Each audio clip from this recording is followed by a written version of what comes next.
10 March 1983. The other day, as one was walking along a secluded wooded lane, far from the noise and the brutality and the vulgarity of civilization, right away from everything that was put together by man, there was a sense of great quietness enveloping all things, serene, distant, and full of the sound of the earth.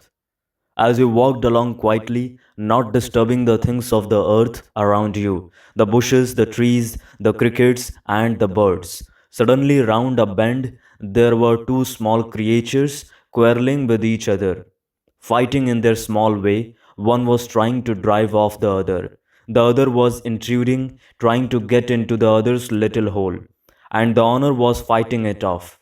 Presently, the owner won and the other ran off. Again, there was quietness, a sense of deep solitude, and as you looked up, the path climbed high into the mountains. The waterfall was gently murmuring down the side of the path. There was great beauty and infinite dignity, not the dignity achieved by man that seemed so vain and arrogant. The little creature had identified itself with its home, as we human beings do.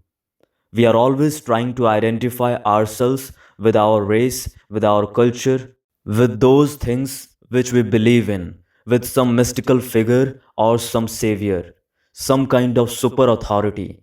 Identifying with something seems to be the nature of man. Probably we have derived this feeling from that little animal. One wonders why this craving, longing for identification exists. One can understand the identification with one's physical needs, the necessary things, clothes, food, shelter, and so on. But inwardly, inside the skin, as it were, we try to identify ourselves with the past, with tradition, with some fanciful romantic image, a symbol much cherished. And surely in this identification, there is a sense of security, safety, and a sense of being owned and of possessing. This gives great comfort. One takes comfort, security in any form of illusion.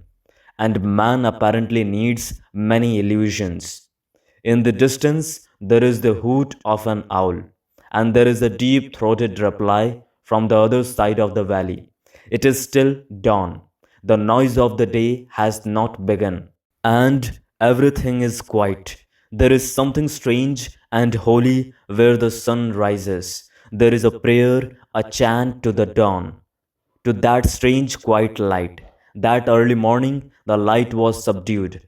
There was no breeze, and all the vegetation, the trees, the bushes were quite still, waiting for the sun to rise. And perhaps the sun would not come up for another half hour or so, and the dawn was slowly covering the earth with a strange stillness. Gradually, slowly, the topmost mountain was getting brighter and the sun was touching it, golden, clear, and the snow was pure, untouched by the light of day. As you climbed, leaving the little village paths down below, the noise of the earth, the crickets, the quails, and other birds began their morning song, their chant, their rich worship of the day.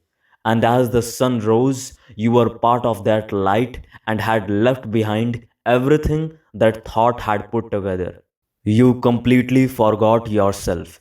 The psyche was empty of its struggles and its pains, and as you walked, climbed, there was no sense of separateness, no sense of even being a human being.